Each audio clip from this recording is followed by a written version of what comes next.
Emma's boss had just thrown her to the ground on a frozen Moscow street. The witness? The man who'd been buying gifts from her luxury boutique for months, a man she'd helped choose watches and rare pieces, a man who turned out to be far more dangerous than her boss could ever imagine. Comment where you're watching from.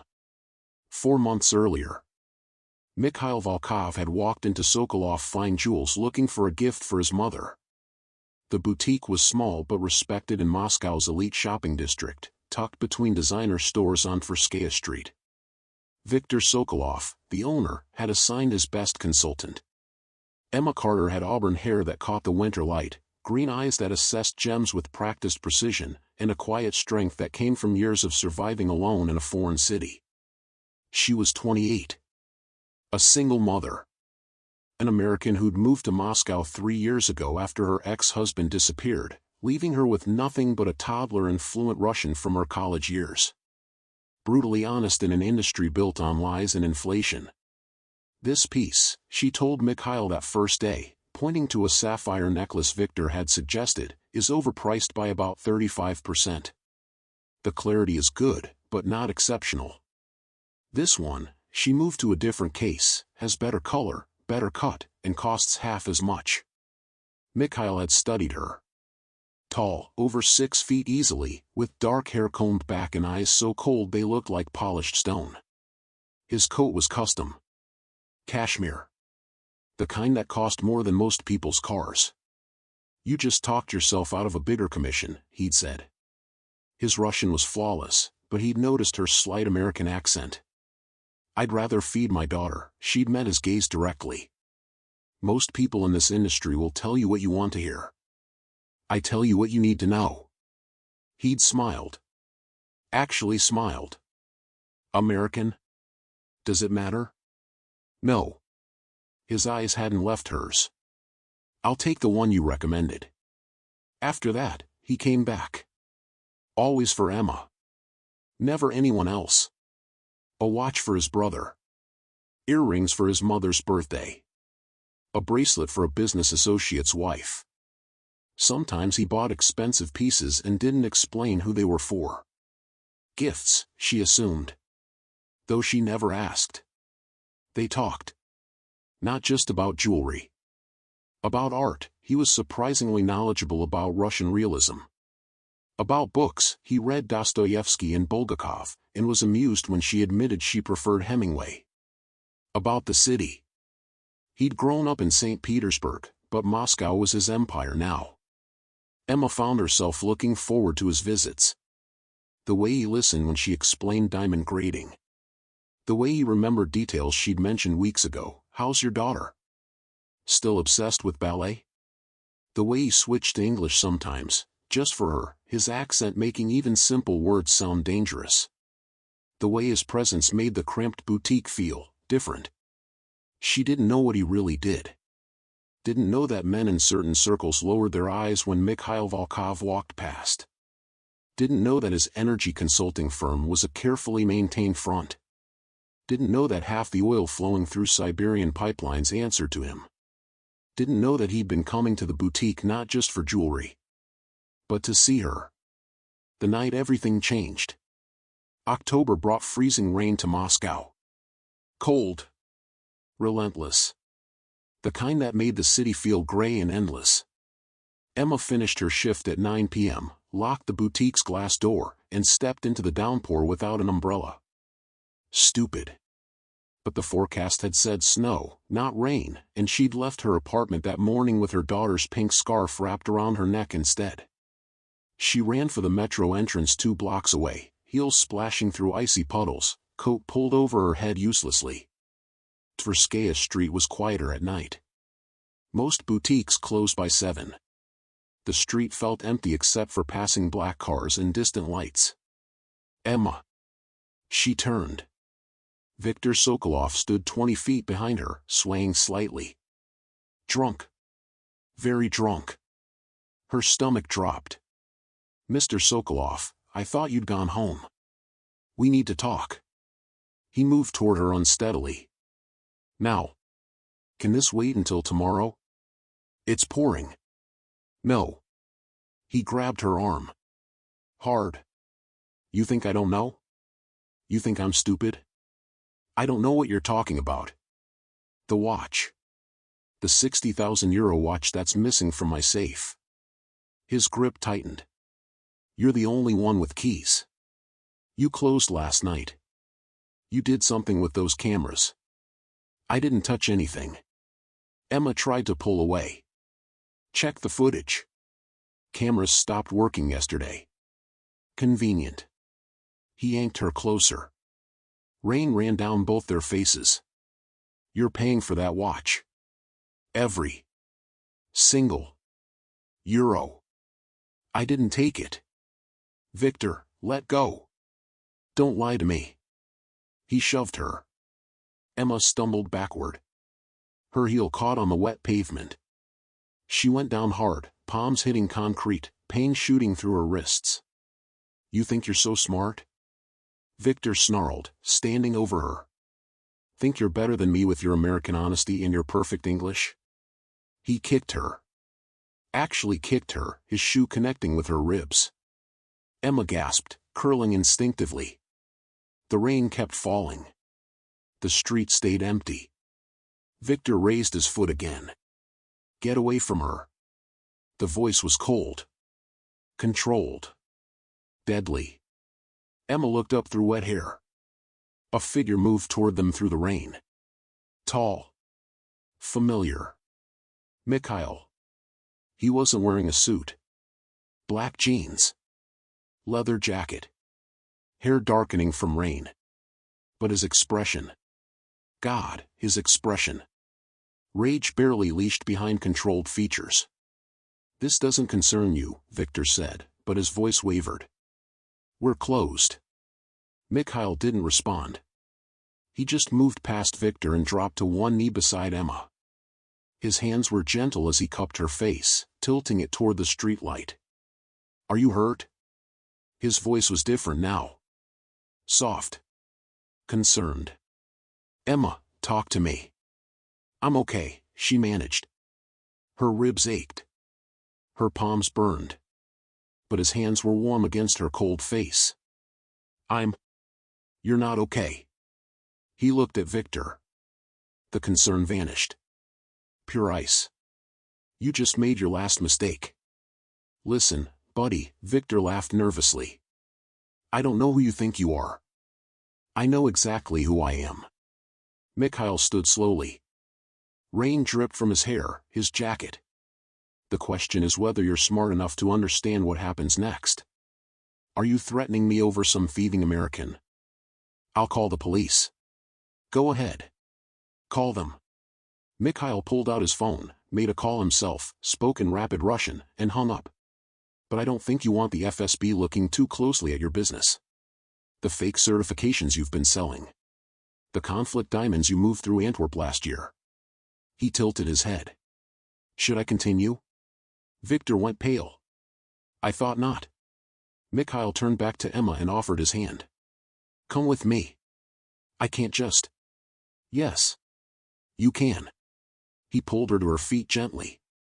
You don't work here anymore. She owes me €60,000. She owes you nothing. Mikhail's voice could cut glass.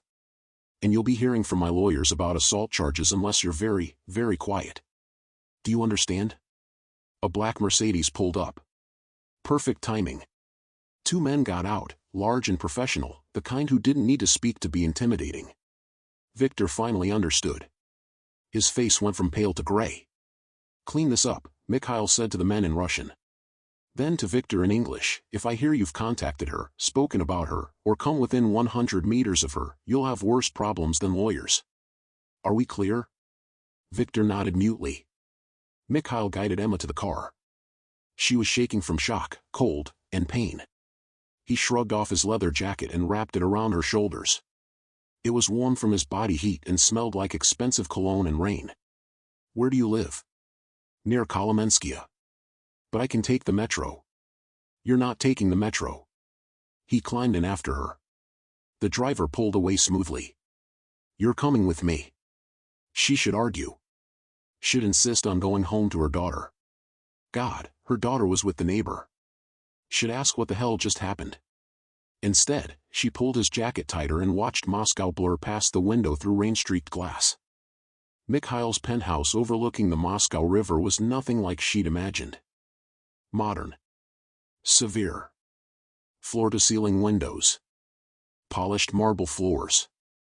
Original Russian avant-garde art on the walls, the kind she recognized from Sotheby's catalogs. Furniture that was minimalist but clearly cost more than she made in a year. And the view. God, the view. The city spread out like a living thing. The Kremlin lit gold in the distance. Lights reflecting off the rain-dark river. "Sit," he said, guiding her to the kitchen island. "Let me see your hands." Emma sat. Her palms were scraped raw, embedded with small pieces of gravel. Her ribs ached with every breath. Her clothes were soaked through.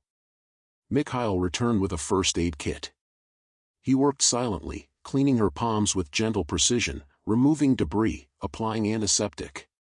His touch was careful despite the size of his hands. "How did you know?" she asked quietly. "About Victor. The fake certificates. All of it. I know a lot of things." "That's not an answer." He looked up. "No. It's not. Who are you really?" "Someone who has resources. Someone who doesn't like bullies."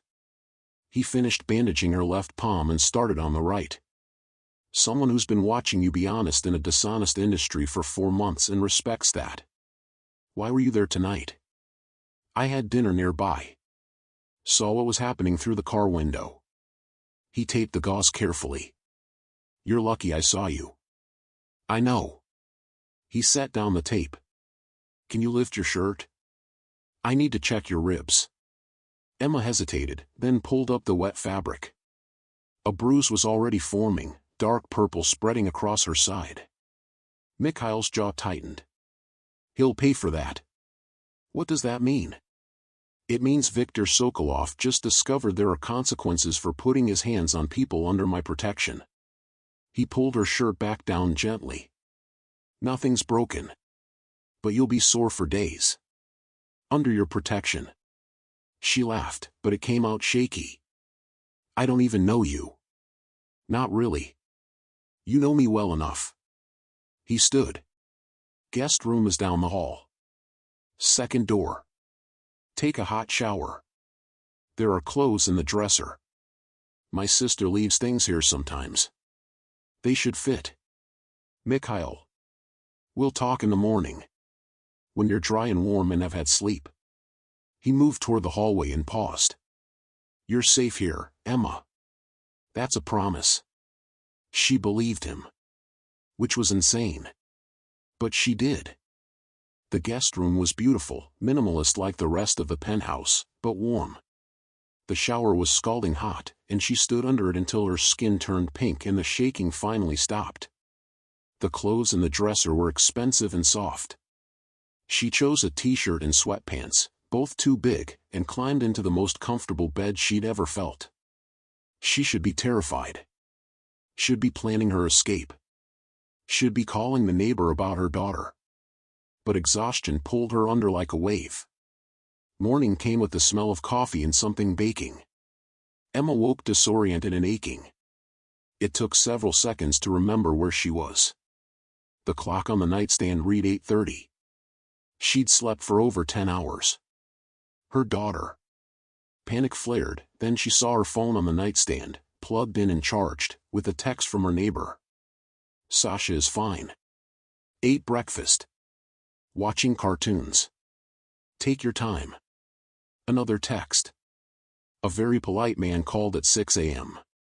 Said you were safe and would explain later. He paid me for 3 days of childcare. In cash." "Emma, who is this man?" Emma stared at the phone, then walked to the kitchen.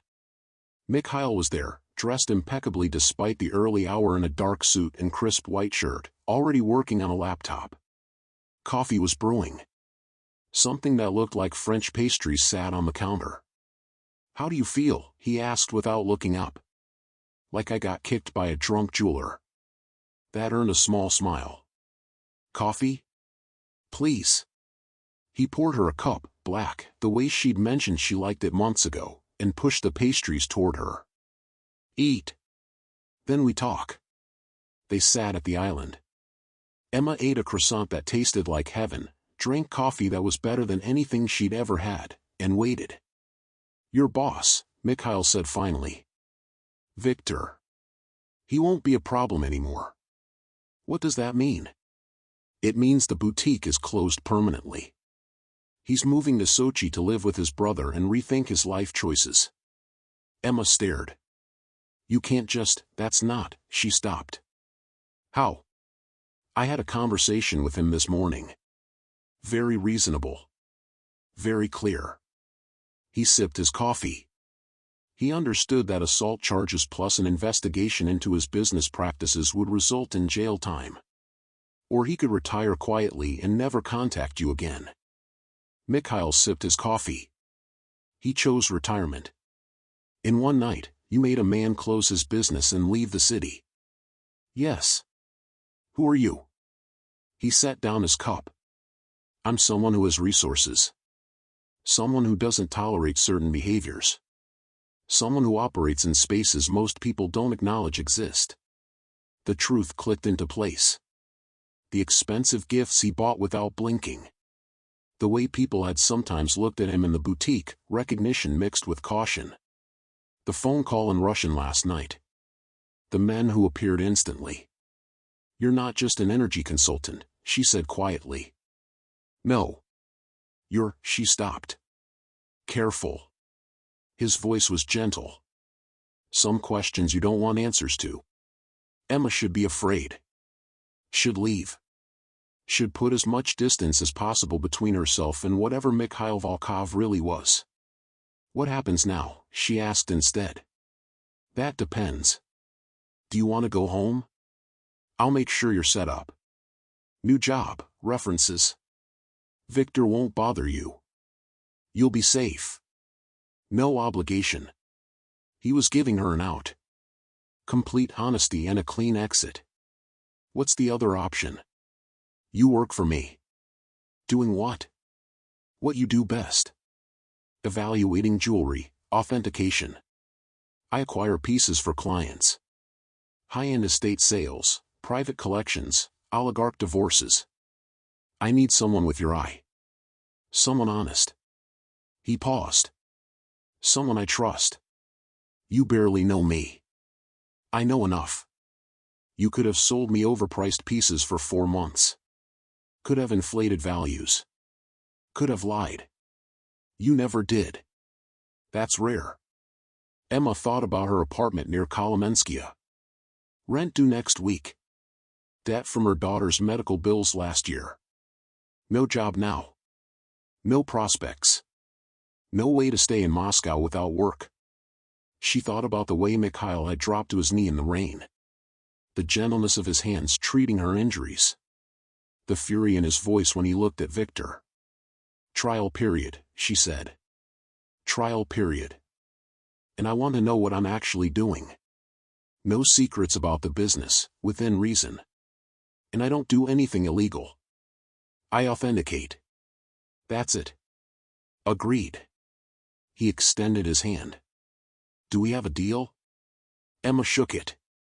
His hand was warm, solid, and she had the distinct feeling she'd just changed her entire life. Good, Mikhail said. Finish your breakfast. We have work to do. The first month was surreal. Emma worked from Mikhail's penthouse. He'd set up a proper workspace for her in one of the spare rooms, complete with professional lighting, magnification equipment, and reference materials. Clients came for private meetings. She evaluated pieces, verified authenticity, gave her honest assessment of value. The jewelry was stunning. Estate pieces with history. Rare gemstones from closed Soviet collections. Custom work from Faberge successors. And some of it was expensive enough to make her hands shake. Relax, Mikhail had said the first time she'd handled a necklace worth $300,000. You know what you're doing. She did. And he trusted her judgment completely. even when she told clients their prized heirloom was actually a very good fake from the 1980s. The pay was extraordinary. Triple what Victor had paid. Enough to actually start reducing her debt. Enough to move her daughter to a better daycare. But it was the other realizations that came slowly. The way certain men deferred to Mikhail with obvious fear disguised as respect. The phone conversations in Russian that used words she recognized as euphemisms. The business meetings at midnight. The casual mention of territories and shipments. 2 weeks in, she'd overheard a conversation through the closed office door.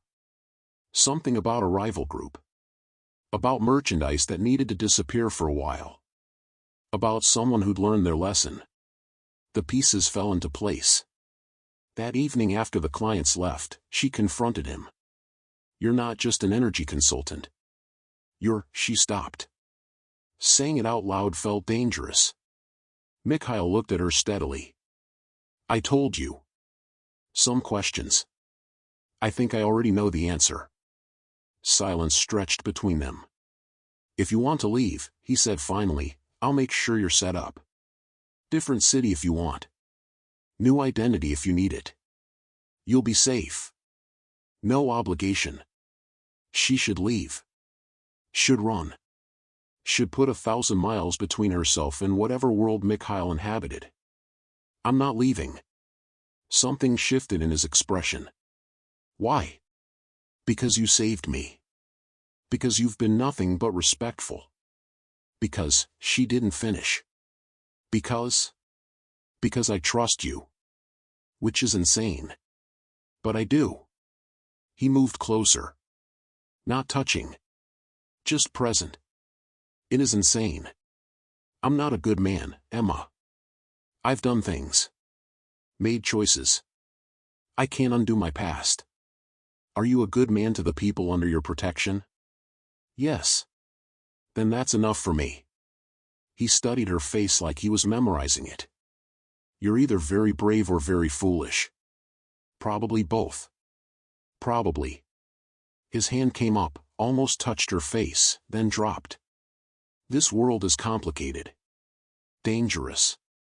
I can protect you from most things, but not from everything. I understand. Do you?" He stepped back, creating distance. "I need you to understand. Really understand. The people I do business with are not like Victor.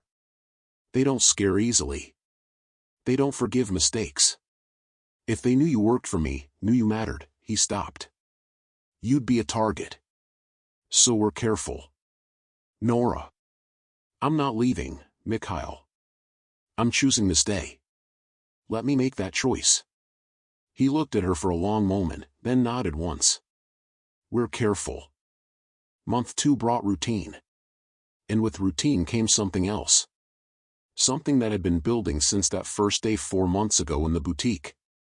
Chemistry. It manifested in small moments. The way Mikhail would stand close when they examined pieces together, his shoulder brushing hers. The way Emma caught him watching her sometimes, expression unguarded. The way conversations would pause mid-sentence, tension hanging in the air. One evening, she was cataloging a new acquisition, an antique emerald necklace from a pre-revolutionary Russian estate. Mikhail came to stand behind her, looking over her shoulder at the piece. "This is beautiful," she said, running her fingers over the intricate gold work. "Where did it come from?" "St. Petersburg. Belonged to a countess. Family needed money after the revolution. It's been hidden for decades. That's sad. That's life. Beautiful things change hands. What matters is they go to people who appreciate them." He leaned closer, his breath warm on her neck. "Like you. You see them differently. Not just dollar signs. They're art. History. Someone loved these once." "Yes." His voice was quieter now. "Someone did." Emma turned her head slightly and found his face inches from hers. His eyes were so dark she could see herself reflected in them. "Mikhail." His phone rang. He stepped back immediately, answering in Russian, and the moment broke like glass. But Emma felt it for hours after. The ghost of his presence behind her. The warmth of his breath. The way her heart had hammered. This was dangerous. More dangerous than anything else. The chemistry exploded 3 weeks later. Emma was leaving the penthouse to pick up her daughter from daycare, something she'd done dozens of times before. Mikhail's security was always nearby, though she rarely noticed them. This time, she noticed. A black van pulled up as she stepped onto the sidewalk. 2 men jumped out and grabbed for her. She screamed, twisted.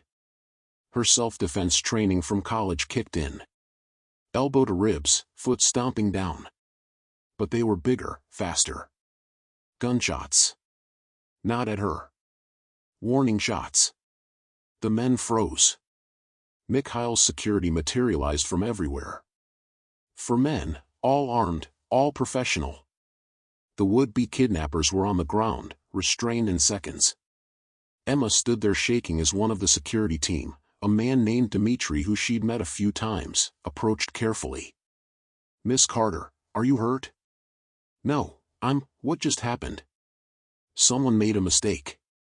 Mr. Volkov will handle it. Come back inside." Mikhail arrived within minutes.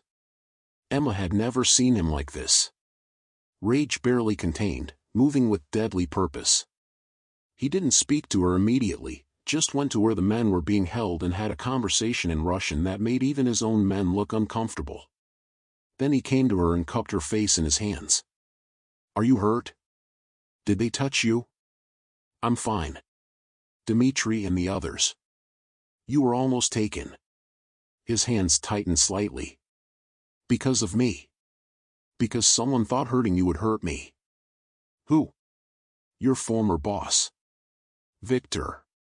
The name came out like a curse. He hired people. Wanted revenge. Wanted his stolen watch back, plus compensation for his ruined business. Mikhail. He made another mistake. His last one. He stepped back, already pulling out his phone. "This ends tonight." "What does that mean?" "It means Viktor Sokolov is going to learn what happens when you come after what's mine." The possessiveness in his voice should have scared her. Instead, it sent heat through her chest. "I'm not yours," she said, but her voice lacked conviction. "Aren't you?" He looked at her. Really looked. "For months I've been coming to that boutique. For months watching you be brilliant and honest and beautiful. 2 months of having you in my space, my life, my world. Tell me you don't feel this. Tell me I'm alone in it." "You're not alone in it." "Then what are you?" "Scared. This is complicated and dangerous and I should leave, but I can't because..." She stopped. "Because?" "Because when you look at me like that, I forget why it's a bad idea." "Emma. Don't. Don't say it. Not now. Not when someone just tried to grab me off the street. Not when you're about to do something about Victor that I probably shouldn't know about. What if I want to say it anyway?" "Then wait. Wait until tomorrow when things are less crazy and I'm less shaken and you're less..." She gestured at him. "Whatever this is." He nodded slowly. "Tomorrow then. But tonight, you're not leaving this building without a full security detail. And you're not going anywhere alone. Ever. Do you understand?" "Mikhail, I can't live like that." "Yes, you can. Because the alternative is someone taking you to get to me, and I won't allow it. You don't control. In this?" "Yes, I do. Fight me on everything else, but not on your safety." They stared at each other. The tension was different now. Sharper. More complicated. "Fine," Emma said. "But you're explaining everything tomorrow. No more dancing around what you do. No more vague answers. Deal."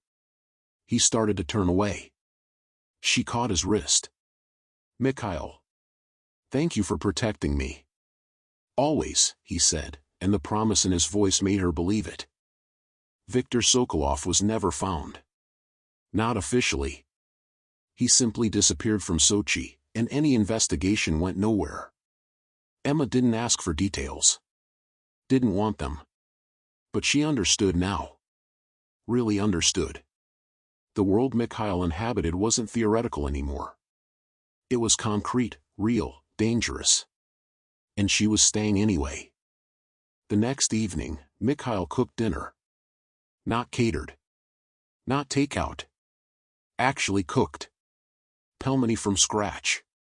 A rich beef stroganoff that filled the penthouse with the smell of sour cream and paprika. Bread he'd picked up from a Russian bakery that morning. "You cook?" Emma said, watching him move around the kitchen with practiced ease. "I'm Russian. Of course I cook." He poured wine. Red, expensive, the kind that probably cost more than her old monthly rent. My mother would disown me if I couldn't. They ate on the rooftop terrace, one of those perfect October evenings where the city felt alive and infinite. Stars were barely visible through the light pollution, but the view was stunning anyway. "You wanted explanations," Mikhail said after they'd finished eating. "Ask. What do you actually do?" "I manage territory. Protection.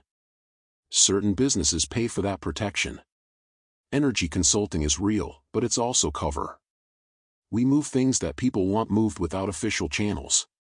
Money, mostly. Art. Assets. Sometimes illegal things. Not always. Gray areas mostly. And the violence? Happens. I try to avoid it. But in my world, perception is everything. If people think you're weak, you become a target." He looked at her. "Like I said, I'm not a good man. But you have rules." "Yes. No drugs. No human trafficking.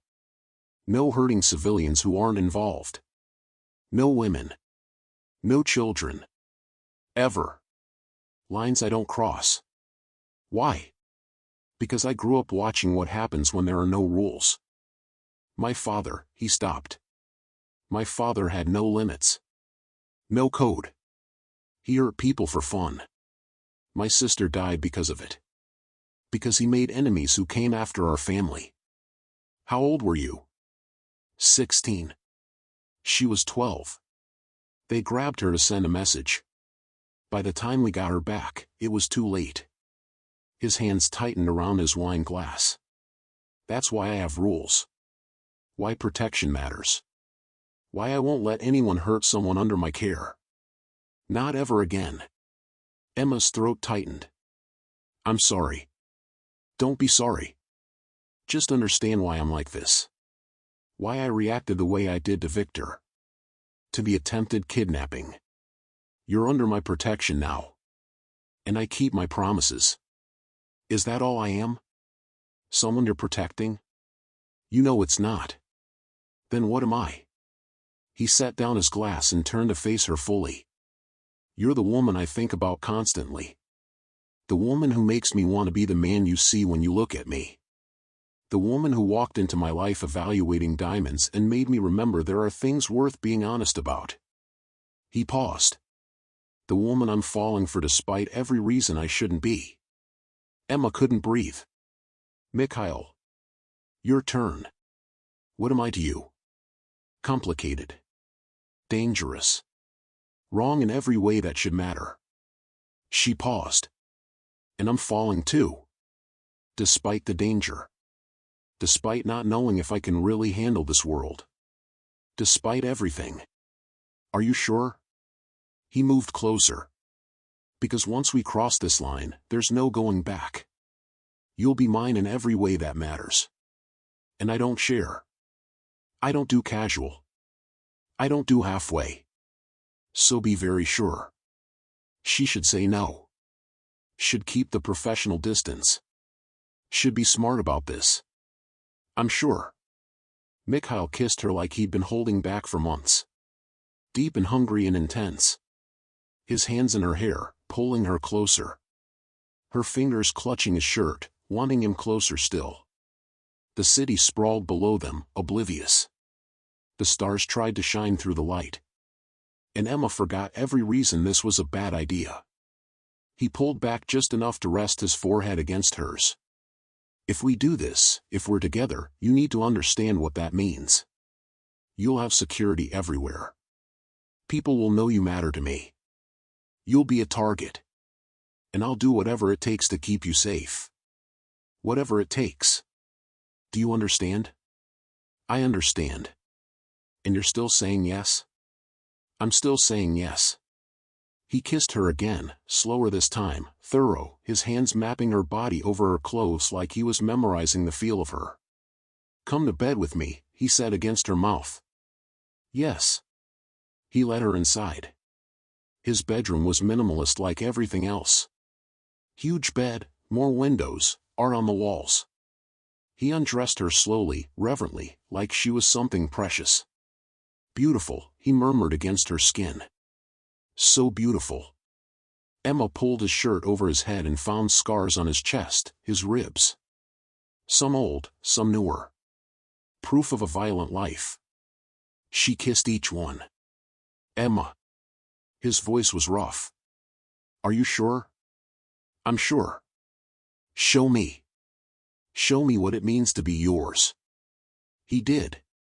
Mikhail made love to her like she was the only thing that mattered. Learn what made her gasp, what made her moan. When they finally came together, it felt like inevitability, like something that was always going to happen from the moment he'd walked into that boutique. After, she lay in his arms, skin cooling, heart still racing. No going back now, she said quietly. No going back, he agreed.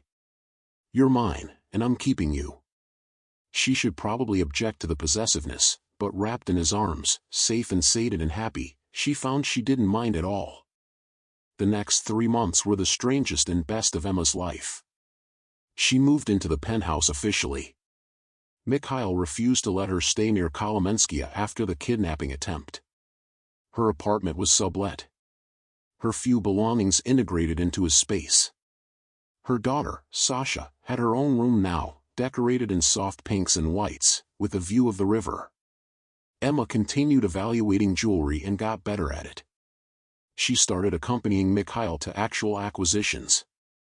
Estate sales in the countryside. Private collections in St. Petersburg. A stunning auction in Geneva. The world he inhabited became clearer. The meetings that happened at odd hours. The phone calls in Russian. The deference men showed him. The careful way business was discussed, nothing explicit, everything coded. She met some of his people. Dmitri, his head of security, was professional but warmed to her after she started bringing him good coffee. Pavel, his second in command, was charming and terrifying in equal measure. Alexei, who managed one of Mikhail's legitimate businesses, treated her with respectful courtesy. And she learned the rules.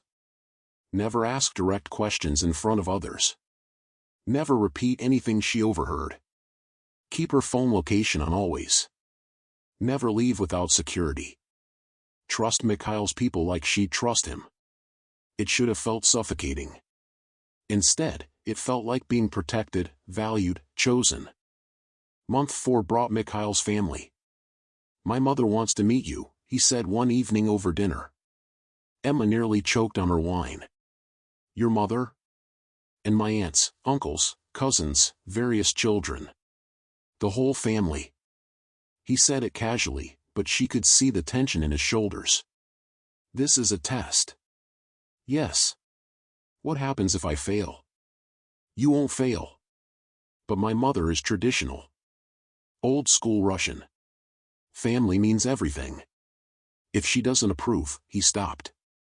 She needs to approve. Sunday came too fast. Mikhail drove them to a neighborhood in the outskirts of Moscow that felt transplanted from another era. The estate was large but not ostentatious. 2 stories, well maintained, with gardens that even in autumn looked cared for. Remember, Mikhail said before they went in. Be yourself. Be honest. She'll respect that more than trying to impress her. The door opened before they could knock. A woman in her 60s stood there, small but formidable, dark eyes that saw everything, still beautiful despite the years. Mama, Mikhail said, kissing both her cheeks. This is Emma. Mrs. Volkova, Emma said, extending her hand. It's wonderful to meet you. The woman ignored her hand and pulled her into a hug instead. Emma. I hear you've made my son smile again. Come eat. The house was full. At least 20 people, maybe more. Mikhail introduced her to everyone. His Aunt Irina and Svetlana, uncles Yuri and Sergei, cousins ranging from teenagers to people in their 40s, and enough children to lose count. They treated her kindly, curiously, assessing her but not unkindly. Dinner was served family style. Massive platters of pelmeni, beef stroganoff, salads, bread, vodka flowing freely. Conversation loud and rapid, switching between Russian and English seamlessly. Emma sat next to Mikhail's mother. The seat of honor, she realized. Or the hot seat. So, Mrs. Volkova said, passing her pelmeni. You work with my son. Jewelry? Yes, ma'am. Authentication, estate pieces mostly. You're good at it. I am. I studied gemology. Worked in the industry for years. I know value when I see it. Good. My son needs someone who knows value. He's surrounded by people who only see money. She paused, serving her own plate. You know what he does? Really does? Emma met her eyes. I know enough. I know he protects people. I know he has rules. I know he's a good man in a complicated world. Diplomatic. I like that. Mrs. Volkova smiled slightly. He saved you. From your boss. He did. And from people who wanted to hurt me after. And you stayed. Even knowing who he is. What his life is. I stayed because of who he is, not despite it. The older woman studied her for a long moment, then nodded. You have courage. That's good. He needs courage. And honesty. He gets enough lies in his work. She patted Emma's hand. You'll do. Welcome to the family. Just like that. Tested and accepted. Mikhail caught her eye from across the table and smiled. Actually smiled. The rest of dinner was easier. His cousin Anya cornered her to grill her about how they met. Uncle Yuri told increasingly improbable stories about Mikhail as a child. Aunt Irina insisted on giving her recipes. By the time they left, Emma felt exhausted and oddly happy. That went well, Mikhail said in the car. Your mother terrified me. My mother terrifies everyone. But she liked you. How do you know? She gave you recipes. She only does that for family. Emma looked at him. Is that what I am? Family? Yes. No hesitation. That's exactly what you are. 2 weeks later, Mikhail took her to see a property near Tverskaya. Not a home. A commercial space. Small but well located. What is this? Emma asked as they walked through the empty storefront. Yours. If you want it. She turned to stare at him. What? You're brilliant at what you do, but you're working for me. I think you should work for yourself. He gestured at the space. Open your own authentication business. Private consultations, estate evaluations. I'll bankroll it. You run it. Build something that's yours. Mikhail, I can't accept. Yes, you can. You've more than earned it with the work you've done for me. He moved closer. I'm not doing this to control you. I'm doing it because you deserve to build something. And because I want you to have independence. Options. Something that's yours completely. Tears pricked her eyes. This is too much. It's not nearly enough. He tilted her chin up. Say yes, Emma. Let me give you this. Why? Because I love you. The words hung in the air between them. First time he'd said it. First time either of them had said it. You love me, she repeated quietly. I love you. Have loved you for months. Probably since you told me that sapphire necklace was overpriced and looked at me like you didn't care if I bought it or not. He smiled slightly. I love your honesty. Your courage. The way you see beauty in things. The way you fit into my life like you were always supposed to be there. The way you love your daughter. He paused. I love you, Emma. If you need time to say it back, that's fine. I'll wait. But I needed you to know. I don't need time. She pulled him down to kiss her. I love you too. So much it scares me sometimes. Yeah? Yeah. She laughed against his mouth. And yes. Yes to the space. Yes to building something. Yes to everything. He kissed her harder, deeper, his hands on her waist pulling her close. Mine, he murmured. All mine. Yours, she agreed. Completely yours. They made love that evening in his penthouse with a new understanding between them. This wasn't just chemistry anymore. Wasn't just protection and attraction. This was love. Real, complicated, dangerous, perfect. Month 6 brought complications.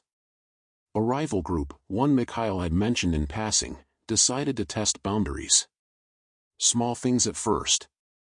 Shipments delayed. Businesses pressured. Territory encroached. Mikhail handled it. But Emma could see the stress. The late-night calls. The tension in his shoulders. Talk to me, she said one night, finding him on the terrace at 2 a.m. It's business. I'll handle it. I know you will. But you don't have to handle it alone. He looked at her.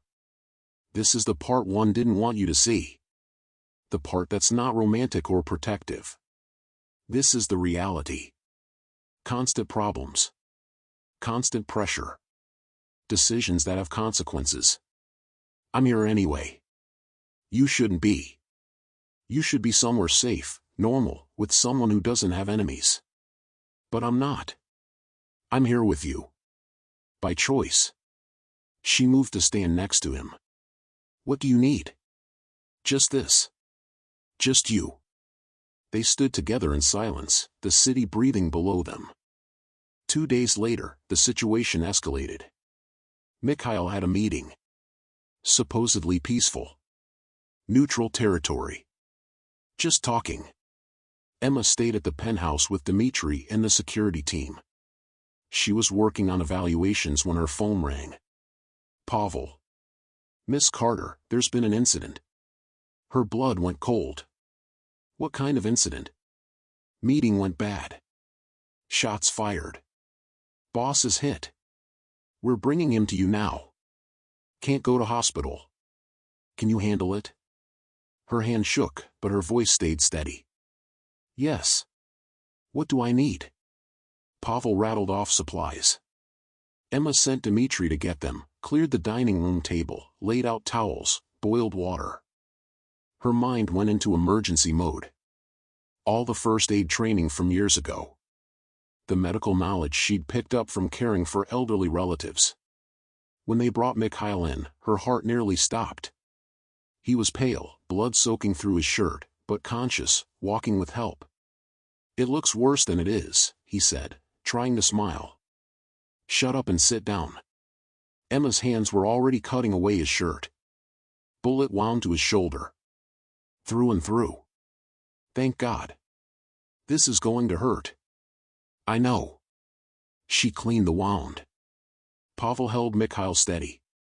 Dmitri helped with supplies. It took an hour. Stopping the bleeding. Cleaning thoroughly. Bandaging. Her hands never shook. Her voice never wavered. Only after it was done, after Mikhail was settled on the couch with painkillers and strict instructions to rest, did she let herself fall apart. She made it to the bathroom before the shaking started. Sank down against the wall, pressed her hands to her face, and tried to breathe. Mikhail found her 10 minutes later. Emma. You got shot. Flesh wound. You patched me up. I'm fine. You got shot. She looked up at him. This is your life. People shooting at you. You getting hurt. And her voice broke. I'm so scared of losing you. He lowered himself to sit next to her awkwardly, favoring his injured shoulder. I know. I'm sorry. Don't apologize. Just don't die on me. I won't. I promise. You can't promise that. Not in your world. Then I promise I'll do everything I can to come back to you every time. Is that enough? She leaned against his good shoulder. It has to be. They sat there on the bathroom floor while his security cleaned up the dining room and arranged for a doctor to check Mikhail's wound in the morning. I took care of you, Emma said quietly. That felt important. It was important. You saved my life tonight. The medic would have taken too long.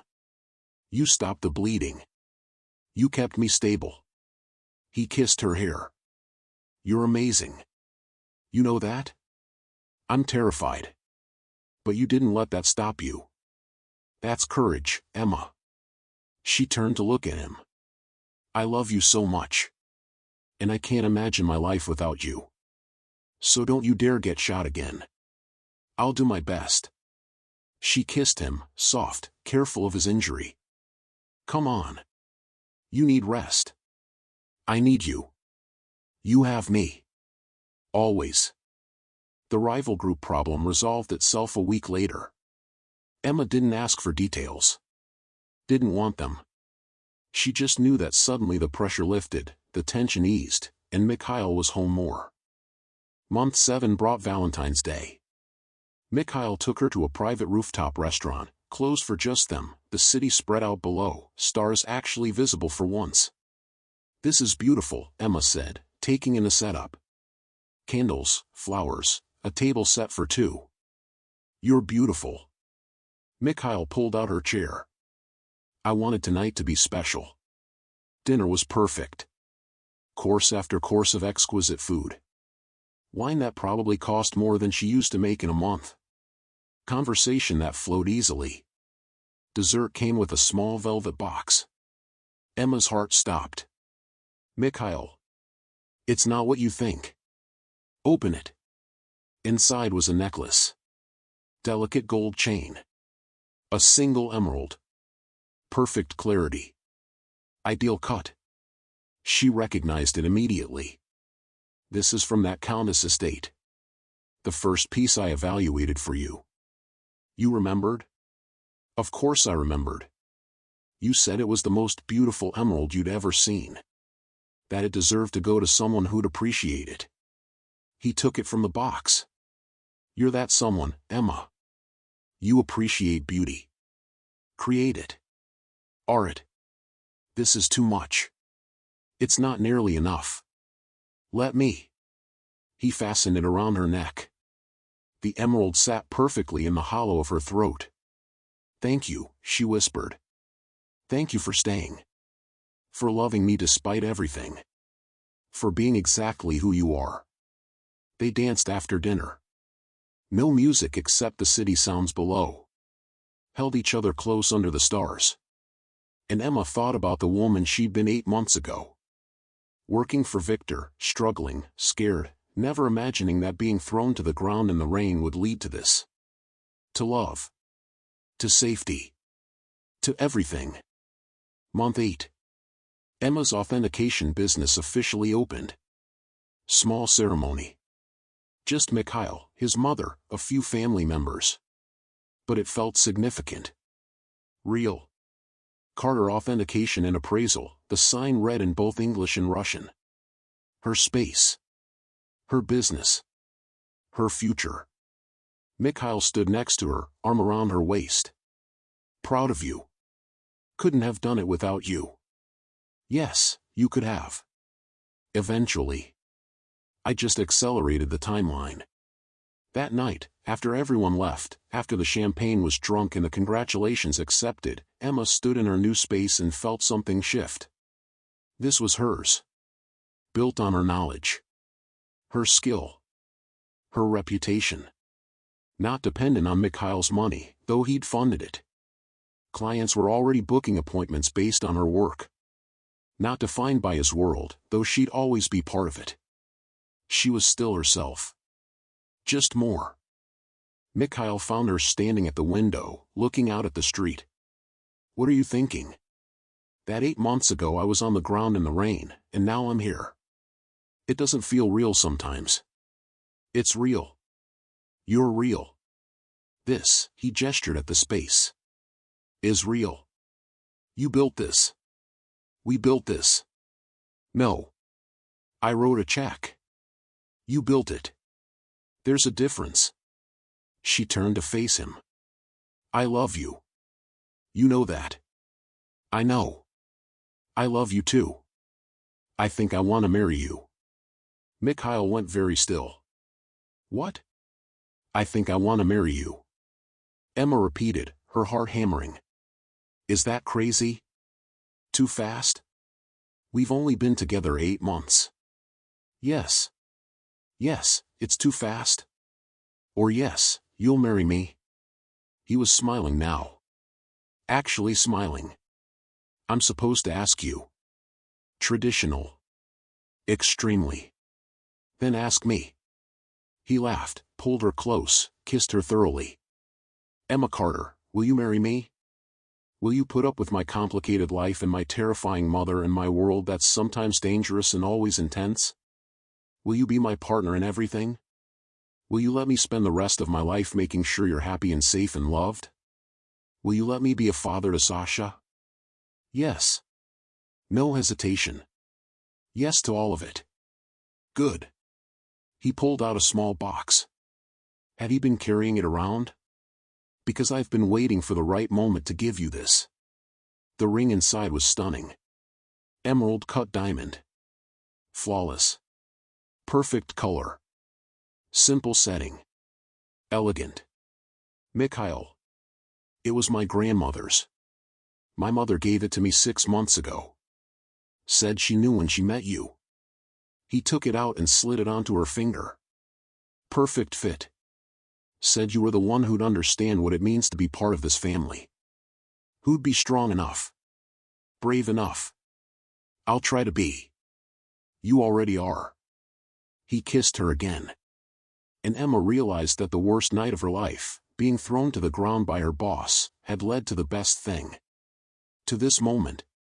To this man. To this life. To everything. They married 3 months later.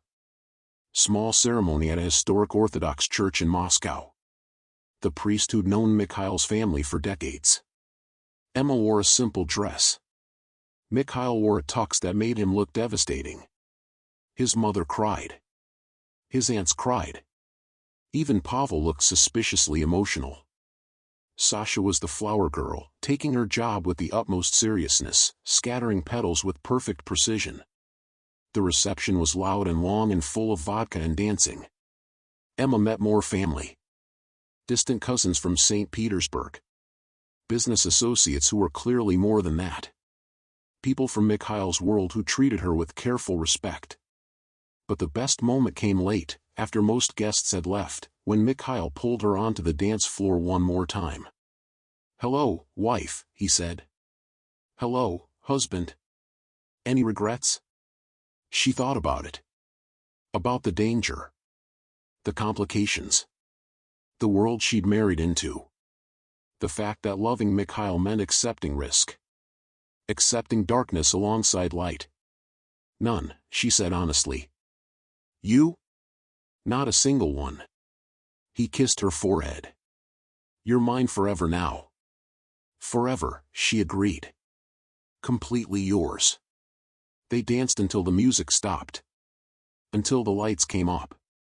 Until it was just them and the promise of a future built on honesty and protection and love. Years later, when people asked how they met, Mikhail always smiled and said, I found her on the worst night of her life, and she made every night after the best of mine. And Emma would add, he saved me in every way that matters. Because it was true.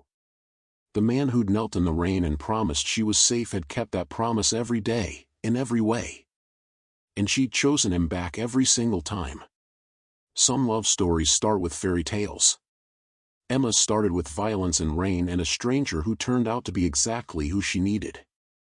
And she wouldn't change a single thing. Subscribe to see more dark billionaire romance stories.